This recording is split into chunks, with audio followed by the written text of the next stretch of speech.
Assalamualaikum warahmatullahi wabarakatuh.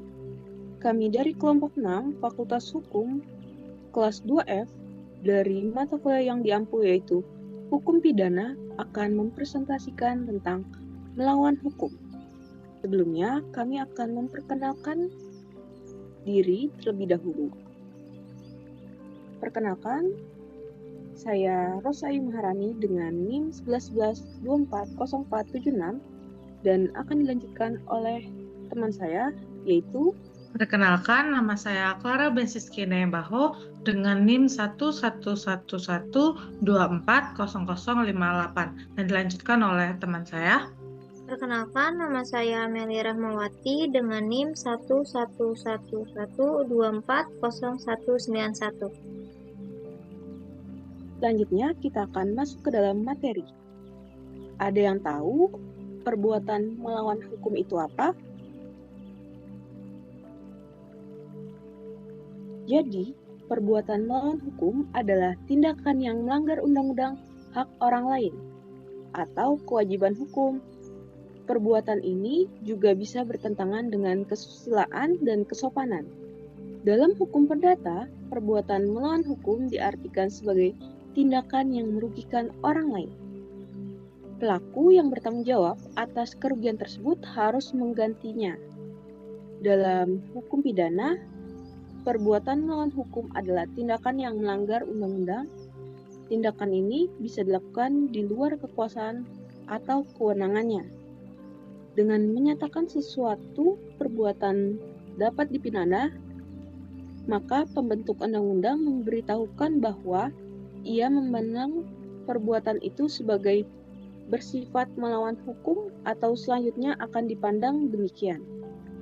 Dipidananya sesuatu yang tidak bersifat melawan hukum tidak ada artinya. Selanjutnya, kita akan masuk ke materi berikutnya. Di sini saya akan menjelaskan elemen melawan hukum. Nah, jadi apakah elemen atau unsur melawan hukum ini merupakan suatu unsur mutlak atau tidak dalam suatu perbuatan pidana? Para ahli menyatakan bahwa tidak ada kesepahaman pada pertanyaan tersebut, sehingga paling tidak ada 3 pandangan terkait elemen melawan hukum. Yang pertama itu ada pandangan formil, pandangan material, dan pandangan tengah. Di sini saya akan menjelaskan pandangan formil. Menurut pandangan formil, elemen melawan hukum bukan suatu unsur mutlak dalam perbuatan pidana. Sedangkan menurut Pompe, melawan hukum merupakan unsur perbuatan pidana jika disebut secara tegas dalam rumusan delik. Profesor Dr. Edi tidak sependapat dengan pernyataan pandangan formil karena didasari oleh beberapa argumentasi. Yang pertama, definisi perbuatan pidana adalah perbuatan yang dilarang dan ada ancaman pidana bagi yang melakukan perbuatan tersebut. Kedua, terdapat pertentangan dalam pernyataan Pompe. Yang ketiga, sulit diterima secara akal sehat jika suatu rumusan delik tidak mencantumkan kata-kata melawan hukum. Sebagai contoh, dalam pasal 458 ayat 1 KUHP Nasional tentang perampasan nyawa orang lain. Jika dilihat dari pendapat Pompe, pasal tersebut tidak terdapat unsur melawan hukum. Sedangkan pasal 476 KUHP Nasional tentang pencurian dengan maksud untuk memiliki secara melawan hukum, berdasarkan pandangan Pompe, mengandung unsur melawan hukum karena tertulis secara ekspresif verbis dalam rumusan delik. Selanjutnya akan dilanjutkan oleh rekan saya. Yang kedua, itu ada pandangan material. Pandangan material terbalik dengan pandangan formil, lebih mengutamakan tujuan dan substansi dari suatu peraturan hukum.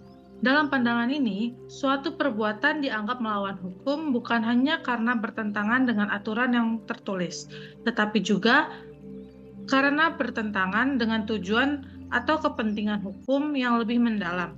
Sebuah perbuatan yang melanggar aturan, meskipun tidak diatur secara eksplisit dalam peraturan yang ada, bisa dianggap melawan hukum jika bertentangan dengan tujuan atau nilai-nilai yang ingin dicapai oleh hukum itu sendiri.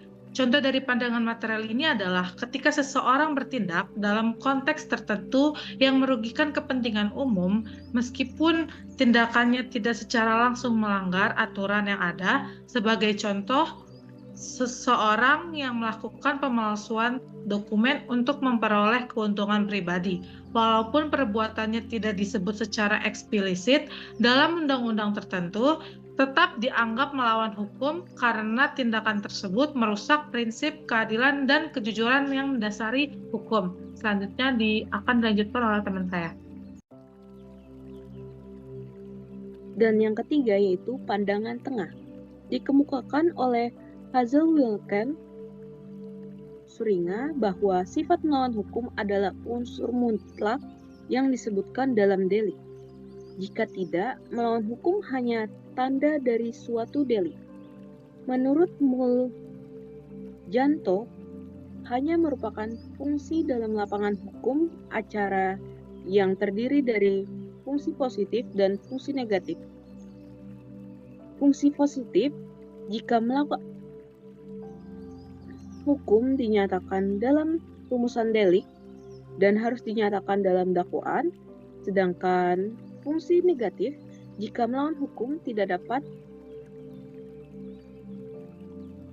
terdapat dalam rumusan delik, dengan demikian tidak perlu ada dalam dakwaan. Berdasarkan ketiga pandangan tersebut, Prof. Dr. Odi lebih sepakat dengan pandangan tengah. Di satu sisi, elemen melawan hukum merupakan unsur mutlak dalam perbuatan pidana jika disebut secara expressive verbis dalam rumusan delik, sehingga membawa konsekuensi harus dibuktikan oleh penuntut umum. Di sisi lain, jika kata melawan hukum tidak disebutkan dalam rumusan delik, elemen tersebut dianggap ada, tetapi tidak perlu dibuktikan oleh penuntut umum, sehingga elemen melawan hukum merupakan bistandel atau elemen yang tertulis secara ekspresif verbis, tetapi juga unsur yang tidak tertulis secara eksplisit dalam rumus delik. Selanjutnya, kita akan membahas tentang pengertian melawan hukum yang akan diterangkan oleh rekan saya. Selanjutnya, pengertian melawan hukum dalam memori van Vleeting atau sejarah pembentukan KUHP di Belanda. Tidak ditemukan apakah yang dimaksud dengan kata hukum dalam frasa melawan hukum. Jika merujuk pada postulat contra legem facit qui it facit quod lex prohibit in fraudem feroqui salvis verbis legis sententiam eius circumit dapat diartikan bahwa seseorang dinyatakan melawan hukum ketika perbuatan yang dilakukan adalah perbuatan yang dilarang oleh hukum. Sedangkan menurut Van Hamel dalam konteks frasa melawan hukum, yang dimaksud dengan hukum adalah norma-norma atau aturan-aturan yang berlaku dalam sistem hukum negara atau masyarakat yang bersangkutan. Frasa melawan hukum merujuk pada tindakan yang bertentangan dengan ketentuan atau peraturan yang telah ditetapkan oleh hukum yang berlaku. Dalam hal ini, hukum dipahami sebagai pedoman yang mengatur perbuatan dan tingkah laku dalam masyarakat, serta memberikan sanksi atas pelanggaran terhadap aturan tersebut.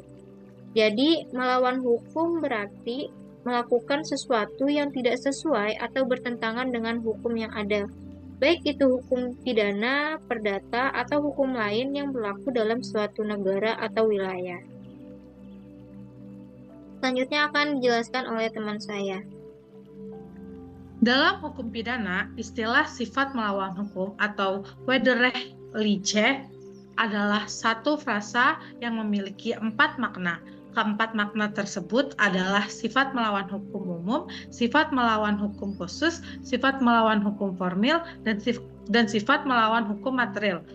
Lebih lanjut, masing-masing sifat melawan hukum akan dibahas sebagai berikut.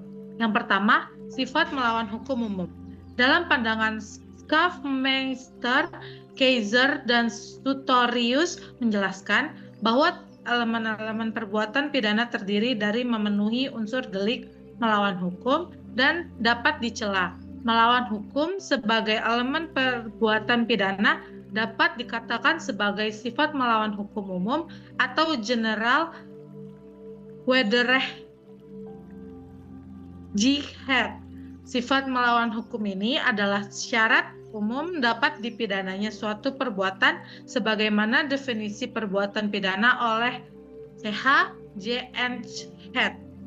Sifat melawan hukum umum berfokus pada pelanggaran terhadap prinsip dasar yang ada di dalam suatu hukum yang lebih luas, tidak hanya terbatas pada peraturan hukum tertentu. Yang kedua, sifat melawan hukum khusus. Sifat melawan hukum khusus atau special Wederrechtlichkeit, biasanya kata melawan hukum dicantumkan dalam rumusan delik. Dengan demikian, sifat melawan hukum merupakan syarat tertulis untuk dapat dipidananya suatu perbuatan. Sebenarnya, penyebutan kata melawan hukum secara eksplisit dalam rumusan delik merujuk pada ilmu hukum Jerman yang diajarkan sejumlah pada pakar antara lain Zevenbergen dan pengikutnya di Belanda Simons. Selanjutnya akan dilanjutkan oleh rekan saya.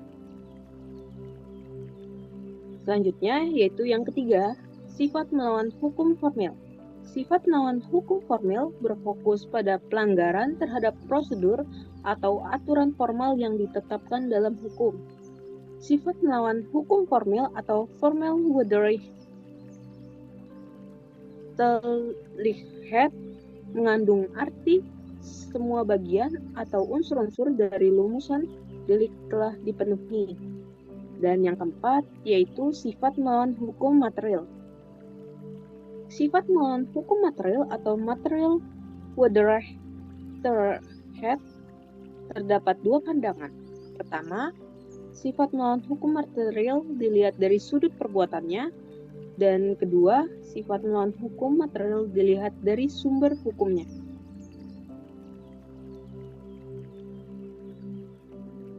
Selanjutnya, apakah melawan hukum dalam hukum perdata identik dengan hukum pidana? Akan dilanjutkan oleh rekan saya. Sini saya akan menjelaskan apakah melawan hukum dalam hukum perdata itu identik dengan hukum pidana. Sesungguhnya menurut Van Bemmelen tidak ada perbedaan antara arti melawan hukum dalam hukum pidana dengan arti melawan hukum di bidang perdata. Pendapat Van Bemmelen ini diperkuat oleh Pompe ketika menyatakan bahwa sifat melawan hukum tidak hanya menyangkut hukum tertulis, tetapi juga hukum tidak tertulis. Pompe menyatakan bahwa arti Wederrechtlich atau sifat melawan hukum dalam hukum pidana sesuai dengan arti Unrechtmäßigkeit, perbuatan melanggar hukum dalam hukum perdata, dengan merujuk pada putusan Hochrecht pada tanggal 31 Januari tahun 1919. Menurut putusan Hochrecht, yang dimaksud dengan perbuatan melanggar hukum atau Unrechtmäßigkeit atau ialah melakukan atau tidak melakukan sesuatu perbuatan yang melanggar hak orang lain, bertentangan dengan kewajiban hukum yang melakukan perbuatan tersebut, dan yang bertentangan dengan kesusilaan serta asas-asas pergaulan dalam masyarakat. Selanjutnya akan dilanjutkan oleh rekan saya. Selanjutnya yang pertama, melawan hukum dalam hukum pidana. Dalam hukum pidana, suatu perbuatan dianggap melawan hukum jika perbuatan tersebut bertentangan dengan peraturan hukum pidana yang berlaku dan dapat dikenakan sanksi pidana, seperti penjara, denda, atau hukum lainnya. Dalam konteks ini, unsur kesalahan atau kulpabilitas atau kesalahan subjektif dan akibat yang ditimbulkan kerugian material atau imaterial juga diperhitungkan. Yang kedua, ada melawan hukum dalam hukum perdata. Dalam hukum perdata, Melawan hukum mengacu pada pelanggaran terhadap hak-hak pribadi atau entitas lain yang diatur oleh peraturan hukum perdata, seperti perjanjian, hak milik, atau tanggung jawab keuangan. Pelanggaran dalam hukum perdata seringkali menyebabkan kerugian material yang kemudian dapat dituntut dalam bentuk ganti rugi atau perbaikan.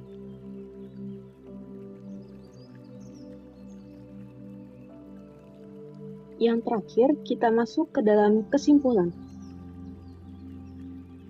Jadi, melawan hukum merujuk pada segala bentuk tindakan atau perbuatan yang bertentangan dengan ketentuan hukum yang berlaku di suatu negara atau wilayah dalam konteks hukum Indonesia. Perbuatan yang melawan hukum dapat diartikan sebagai perbuatan yang tidak sesuai dengan norma hukum, baik itu berupa undang-undang, peraturan pemerintah, peraturan daerah, maupun ketentuan hukum lainnya yang ditetapkan oleh otoritas yang berwenang.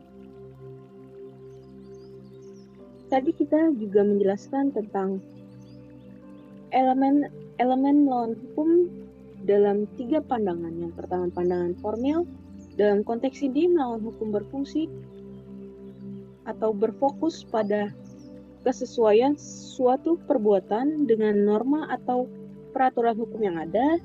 Selanjutnya ada pandangan material yang tentu berbanding terbalik dengan pandangan formil. Hal ini lebih mengutamakan tujuan dan substansi dari suatu peraturan hukum. Dan yang ketiga yaitu pandangan tengah. Pandangan tengah atau pandangan integra menggabungkan elemen-elemen dari pandangan formil dan material. Tadi kita juga membahas tentang pengertian melawan hukum yang sudah dijelaskan oleh saya dengan rekan-rekan saya lainnya. Serta sifat melawan hukum itu apa saja, dari sifat melawan hukum umum, sifat melawan hukum khusus, dan sifat melawan hukum formil, dan sifat melawan hukum material. Sekian yang dapat kelompok kami sampaikan di presentasi kali ini. Wassalamualaikum warahmatullahi wabarakatuh.